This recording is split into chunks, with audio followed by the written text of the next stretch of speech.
Just real quick before we start, a little area of kind of house cleaning, kind of letting you in behind the curtain as I am to do here on Geek Therapy Radio. I got an email from South Korea recently. Shout out South Korea. Thank you so much for tuning in.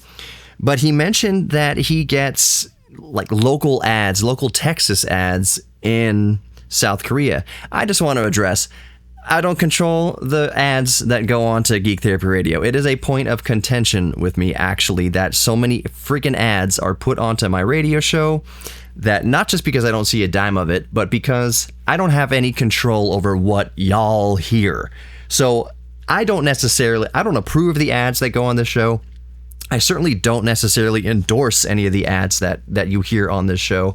But I will let you know that I am looking into talking with the radio station that still hosts my radio show, and I still love all of them over there at iHeartRadio and KPRC 950 AM. I have my radio show broadcast on there from 2017 to 2024. I ended the broadcast part of Geek Therapy Radio just because I had my second child, and there's just way too much to do, and doing a radio broadcast every week really, it was a struggle. So I called them up and I said, hey, go ahead and sell my airtime to infomercials or something like that, but I can't provide a weekly radio show anymore. It's just too much.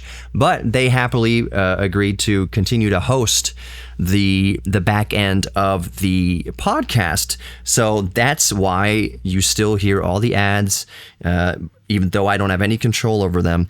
So I am working on, this is the point I want to make, I am working on migrating my RSS feed over to my own back end on Spreaker that I pay for out of my own pocket, that will not have any ads, any interjected commercial breaks in there, because why?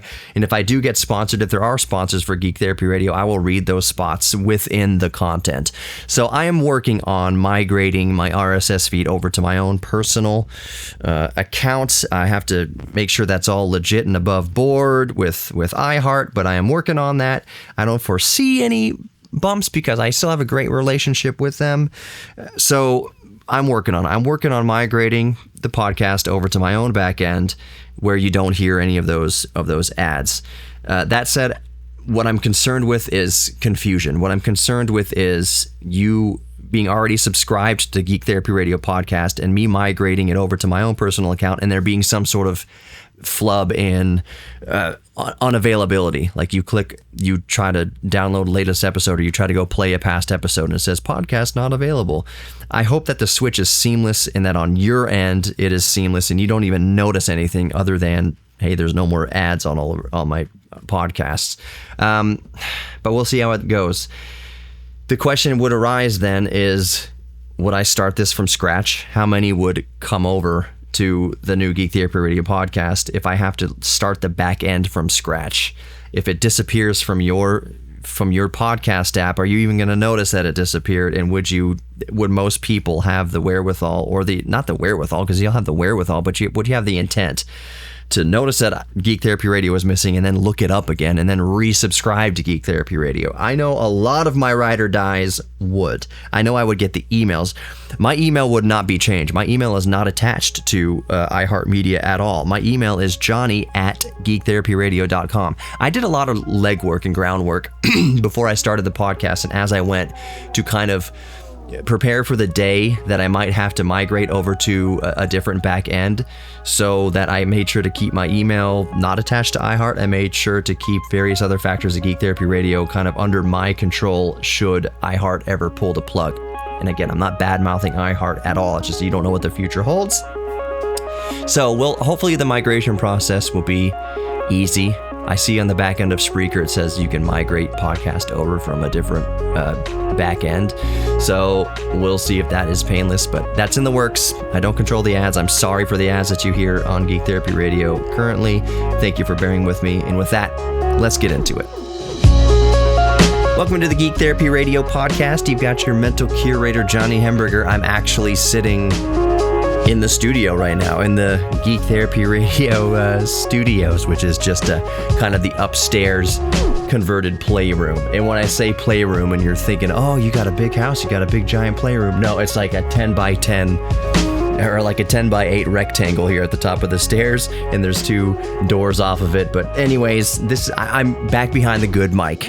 I think I've got my audio settings kind of sussed out here with my AORS 17H and Tascam US 2020 whatever, and Universal Audio 4710D, whatever. It's the big setup, and it's frustrating. I've mentioned a year ago, whenever I got this Gigabyte AORS 17H, that I have had nothing but kind of audio issues and glitches with it, and it made it frustrating to use this laptop for any sort of audio production work, especially audio recording work. But at the moment, I think I've got it sussed out. I'm also, for the first time in Geek Therapy Radio history, recording this straight into DaVinci Resolve. I've been moving so much of my workflow, all of my workflow, into DaVinci Resolve. I have been editing my podcasts in DaVinci Resolve when I'm recording them with my DJI mics 2s, and now I'm actually doing all my recording. For this episode, I'm doing my recording directly into DaVinci Resolve. So that's kind of the name of the game, is simplifying and streamlining the process. So if this works out fine, especially on this AORS 17H that I'm using for the brains of this whole operation, great. The less apps and less software you have to bounce between and record into and transfer out and import into other things. That's one of the beautiful things about DaVinci Resolve, is that it can do a whole heck of a lot. Now, while the audio page of DaVinci Resolve, Fairlight Audio, is super useful for video editing, obviously something like Reaper is going to be a bit better for actual music production. I don't think DaVinci Resolve it's not catered to that necessarily. I'm sure there's ways around it. I'm sure there's a huge learning curve to kind of do exactly what I did in Reaper and Cakewalk Sonar and in Pro Tools. I'm sure there is ways to do most of it in DaVinci Resolve, but that's not really what DaVinci Resolve, the audio suite in DaVinci Resolve, is designed for.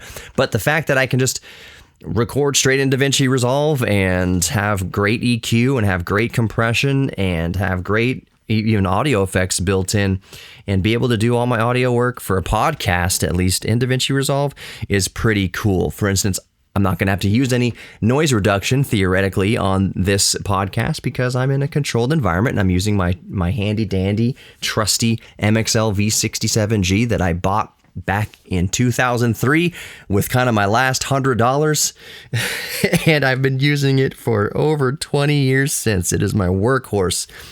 Quick reminder, if you want to hear more of me doing kind of deeper dive podcasts, more well-researched podcasts, more highly produced podcasts, check out the Beyond Bones podcast from the Houston Museum of Natural Science. I, of course, will include a link in the podcast description for Geek Therapy Radio here.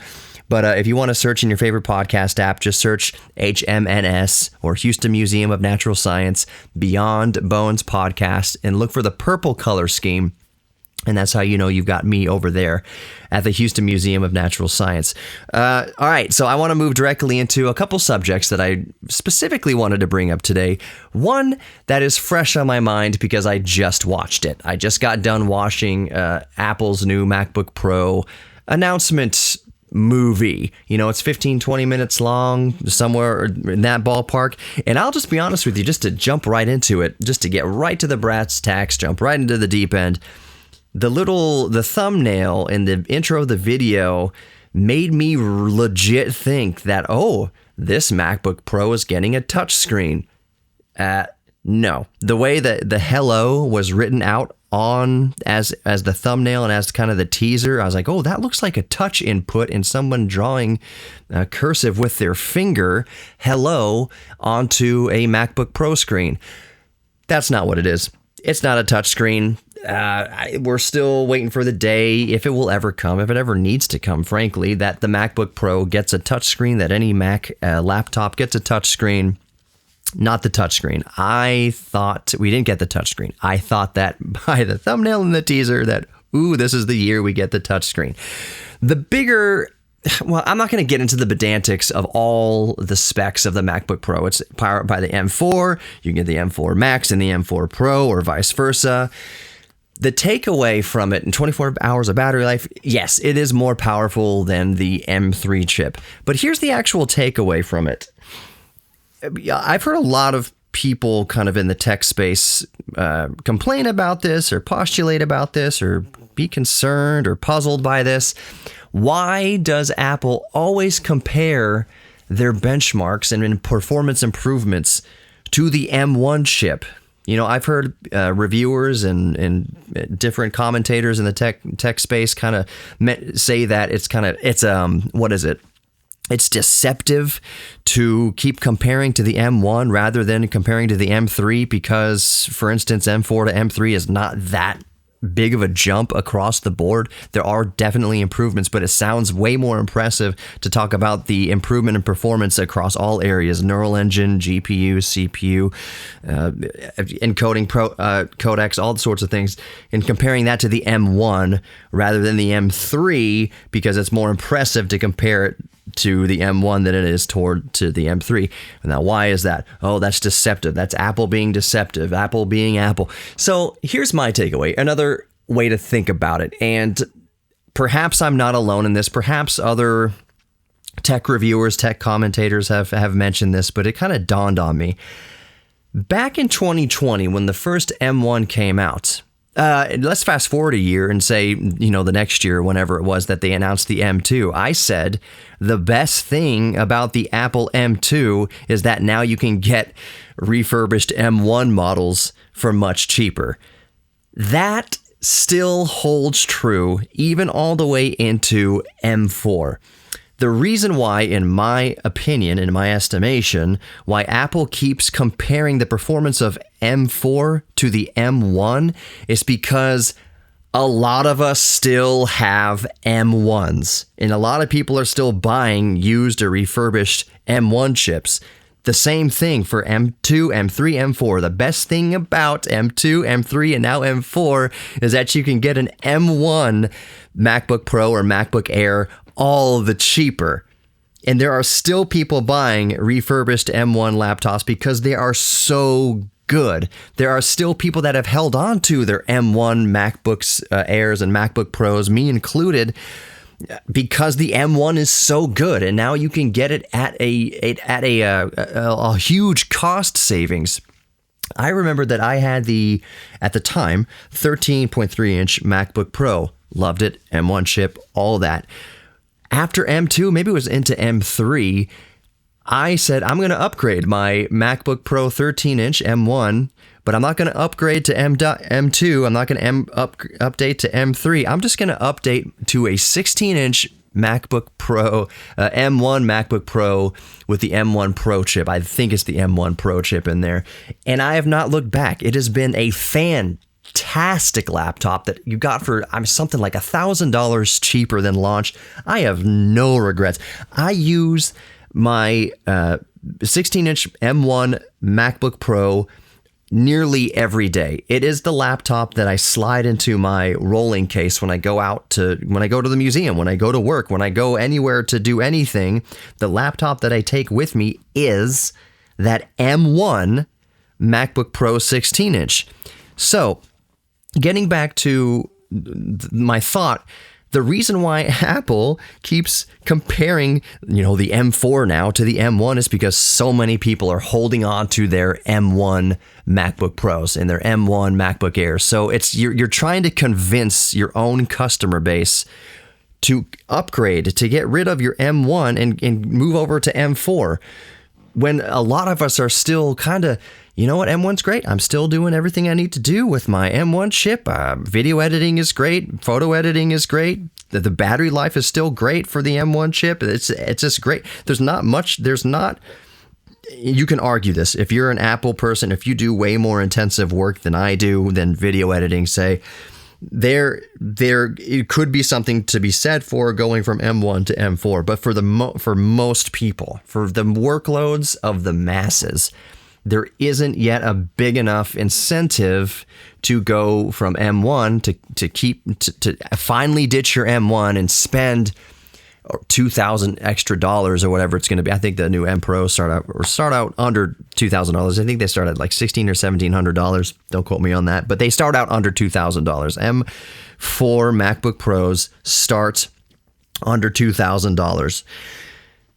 But still, that's still around $2,000, and if you spec it up, you're going to be way over $2,000. There's not enough incentive for a lot of people, me included, to spend a new, let's just say $2,000 on a new M4 MacBook Pro. Is there $2,000 worth of improvements to workflow and improvements to power versus M1? In my opinion, just for what I do personally, no. And I think a lot of people are in that camp of, hey, M1 is still working out great for what I do. We're still getting new updates to Mac OS, and things are just sailing. I'm still getting 16 hours of battery life or whatever. I love editing video on the go in DaVinci Resolve on my M1 16-inch MacBook Pro, not because it's super powerful. I leave it in low power mode. When I am just not attached to the wall, I have it preset. You can, in the power settings and the battery settings, you can set it to continue to run in performance mode and high performance mode when it's not plugged in. But I run it in low power mode, power conservation mode when I'm not plugged in, and I'm editing 4K video content. They're not super Hollywood.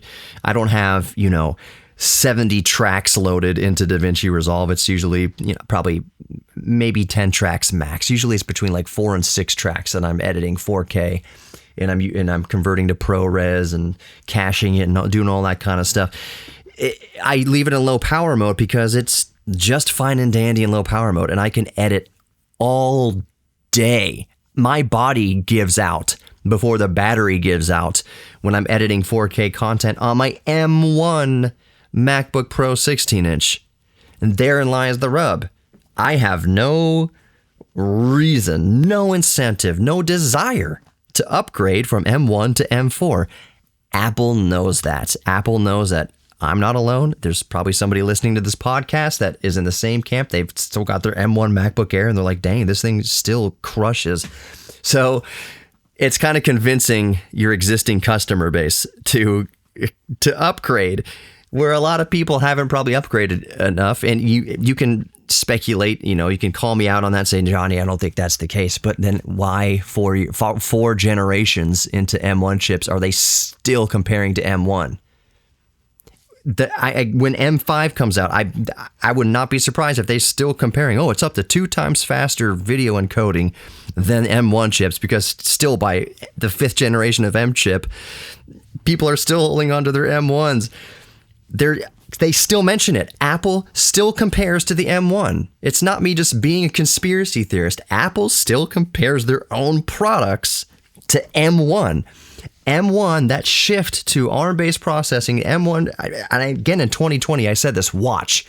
Intel is going to, or not Intel, you're going to start seeing Windows laptops on ARM architecture. They're going to switch over to ARM architecture. They're using Snapdragons, and that's happened. Snapdragon X Elite. We're seeing Windows on ARM really being fleshed out, and they are awesome chips. That happened. It wasn't me just being an oracle or anything like that. Everyone saw the writing on the wall. Apple went to in-house ARM-based architecture, and now the rest of the industry would follow. I said, mark my words. In 2020, I said, mark my words. The industry is going to follow this. This is Apple actually doing something, dare I say, innovative. I know that triggers a lot of fanboys and girls on both sides, but the shift to M1 was I said it wasn't dropping a pebble in the pond. It was tossing Mount Everest in the ocean. Like it was a huge paradigm shift across the entire industry.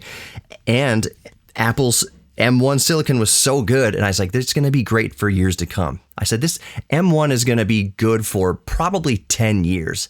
7 to 10 years, M1's still going to absolutely slay, possibly even be supported by Apple for that entire time also.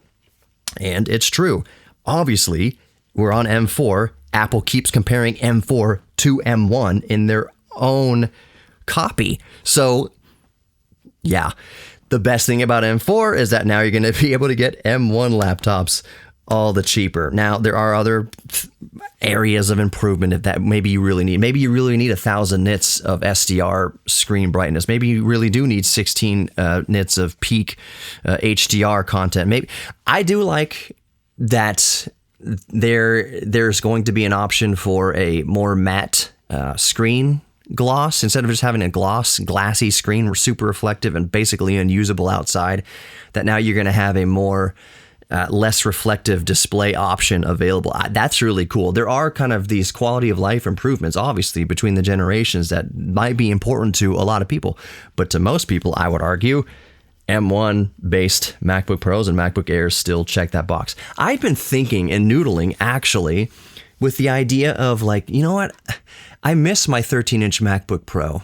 And I've been canoodling with the idea of waiting for the price to drop on 13-inch MacBook Airs. They don't have to be super duper powerful, but just having a very small yet very capable 13-inch laptop back in my kind of daily rotation. I have no need for it. This is not something that like, oh, this is really going to fill a gap in my life. It's just M1 has gotten so cheap. M1 is still so good that if I could get an M1 MacBook Air 13-inch for under $500, like under $600, I might like sell another laptop to get it. Who knows? That's neither here nor there. It's not on my radar of something that I need, but M1 is, I'm just saying M1 is still so good that I'm like, hey, maybe I'll get another 13-inch M1 laptop. Maybe M2 will be all the cheaper now. And maybe I'll get a 13-inch M2 MacBook Air just for super light on the go, run and gun, editing and doing whatever I need to do. So that's that. They still compare M4 to M1 because people still buy M1s and people still have M1s and people haven't upgraded from their M1s. Hence why they still compare to M1. That's my piece on that. Let's move on. I was wrong about DJI Neo firmware update. I said that before the October 6th DJI Neo North American release, that DJI would release a major firmware update to address all the scathing reviews about video quality coming out of the DJI Neo. DJI, as I've mentioned, sent me my DJI Neo for some reason on September 29th. And I said, okay, I'll give it a week. I'll play with it a week. Maybe by October 6th, they'll come out with a major firmware update. No, actually, the last firmware update, I think, was on September 29th, if I'm not mistaken, up to firmware 1.300, which fixed some tracking issues and did fix some video issues, not many. I'm waiting for the firmware update that kind of adds more options, more settings in video, especially in standalone mode, that you'll be able to tether your Neo to your phone and be able to kind of bake in the settings you want for the next time you restart the drone and you're using handheld mode. You can say, all right, in standalone mode, I want these settings for video, and it kind of bakes it into the memory, and next time you use it in standalone mode, you've got your reduced sharpness, your reduced noise reduction, or increased noise reduction, whatever you're going for. I thought we would get an update like that. Also, I thought the update, whenever it happens, and I'm still wagering. I just wouldn't be surprised if this major update, it's going to come sooner than later. DJI has a track record of doing this. I've harked on the DJI Mavic 3 Pro, where the super telephoto lens was basically unusable at launch, and for a couple months after launch, it was just the image quality coming out of that sensor was garbage. And then in a subsequent firmware update, they've added more options and 10-bit video, and you could record now log flat profiles with the super telephoto lens. I believe the super telephoto lens on the Mavic 3 Pro is the same half-inch sensor that they use in the DJI Neo. That half-inch sensor appears all across their product board. If you go to DJI's website and you look at the specs across different drones and different generations of drones, that half-inch sensor shows up all over the place. So I know that half-inch sensor is capable of doing more. So I know in the DJI Neo, it is capable of doing more. In fact, when you go into these settings, if you tether the DJI Neo to your smartphone or to an RC, you can see a setting under video, color profiles. The only selectable color profile right now on your phone and attached to an RC is normal color profile.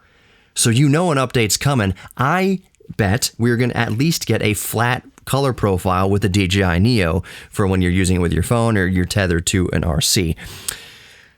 Whether we get 10-bit or not, I don't know. The reason why I don't think we'll get 10-bit necessarily is because it is a $200 drone, and maybe DJI doesn't want to cannibalize their own kind of product line by offering 10-bit and D-Log color profiles to their $200 drone. So if we don't see 10-bit and we don't see D-Log added to the drone, to the DJI Neo, it's probably just because it's a $200 drone. That said, still wouldn't be surprised if they add D-Log or D-Log M or whatever flat color profile to the DJI Neo for when you're flying at least paired to an RC. As it stands right now, currently, even with firmware 1.300, binding your DJI Neo to the DJI RC N3, you get so much more control over your color. You can adjust sharpness, you can adjust noise reduction. Of course, you get the ISO adjustments, white balance, shutter speed, all that kind of good stuff. You can get good image quality out of the DJI Neo when you are paired to an RC. But I was wrong about the release of, let's call it DJI firmware 1.400. Watch me release this podcast and 1.400 comes out and I'm just like, well, yeah, there it is. So, yeah, I still love the DJI Neo. It's the most fun I've had with a drone since I got my very first drone, and was the very first time you get into the sky, you get a camera into the sky. It was one of those like moments of like, I am living in the 21st century. I am living in the future. This is so cool. The feeling with the DJI Neo, though, is just a heck of a lot of fun. It is just a blast. Even at $200, even if you don't buy an RC, it is just a blast to use, especially in standalone mode. It's just a hoot. I have no buyer's remorse at all for the DJI Neo. One of the rubs, though, for me with the DJI Neo and like recommending it to people is if you want the most out of it, you have to also bundle it with the DJI RC N3. And when you bundle it with the remote with the RC, you're up over $300. You're around $330, $350. And if that's what you're going for, like you really want to pair a drone to an RC and you want that kind of level of control over it, then you got to look at the DJI Mini 4K, which comes with an RC and is $300. It's $30 or $50 cheaper than a Neo with a remote control. It's not, there's different use case scenarios for both, but I would say if somebody is looking to up their kind of video editing and recording capabilities and their drone capabilities, and they don't really care about the handheld modes and all the different kind of features that come with the Neo and the built-in cage around the props and all that kind of stuff, I'd say if you're only going to get one drone, if you're just one, I'd recommend the Mini 4K for $300 versus a Neo and an RC for over $300. But it's up to you. I have no buyer's remorse with a Neo. I saw a review, I forget what channel it was on YouTube, that the dude sent he didn't like it so much, he was so disappointed by it that he sent it back. And I'm like, did you? We really it's a $200 drone. I disagreed with, to each their own, but he said he sent it back. I'm like, really? Did you really send it back? I mean, maybe you did, maybe you didn't, but again, DJI greatly improves their products over firmware updates. They have a long track record of doing that. So obviously I'm not a shill for DJI. I'm not being paid by DJI. It's just DJI Neo is really fun. I was wrong about their release for the major firmware update, but I do believe it's inbound. A point I did want to bring up, though, is I've been looking at the specs between the DJI Neo and the DJI Mavic 3 Pro, specifically for the sensor that is used between both of them. So the DJI Mavic 3 Pro obviously has 3 sensors, but the super telephoto sensor is the half-inch sensor. Is it the half-inch sensor? Is it the same half-inch sensor that the DJI Neo uses? The DJI Neo uses a half-inch sensor. Both of them are 12 megapixel. I am led just the logistics of it all, just the economics of it all, that it's the same actual sensor being used between the DJI Neo's half-inch sensor and the DJI Mavic 3 Pro's half-inch sensor, and the half-inch sensor that is used across other DJI products. Why would you have it doesn't make any logical, logistical, financial sense to be sourcing different half-inch sensors, which leads me to believe that it's the same half-inch sensor, whether it's on the $200 DJI Neo or it's the super telephoto sensor on the DJI Mavic 3 Pro. The bit of The thoughts that I have, it has to do with the read and write speeds and the output and the megabits per second of, output from the half-inch sensor on the DJI Neo. On the DJI Neo, the maximum data rate is 75 megabits per second. That's the maximum video data rate on the DJI Neo is 75 megabits per second. The internal read and write speed of the memory on the DJI Neo, however, I've stated in a previous podcast, is around and over 200 megabits per second sustained. 75 megabits coming out of the sensor, read and write speed of internal memory is 200 megabits per second, leads you to believe that there is more meat on the bone, hence the upgrades coming to color profiles, possibly 10-bit, possibly log color profiles coming to the DJI Neo. The only thing that might hold it back is the $200 price point. There might be some fear of cannibalizing.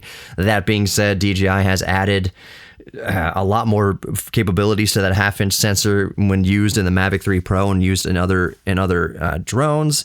So I was looking at the specs. Okay, the half-inch sensor on the Neo and the half-inch sensor on the Mavic 3 Pro, and I'm thinking maybe just because the internal read and write speed is 200 megabits per second doesn't mean that the sensor can output 200 megabits per second or anything over 75 megabits. Maybe it's capped. That maybe that sensor is just capped at 75 megabits per second, no matter what drone it's used in. But I was looking at the specs.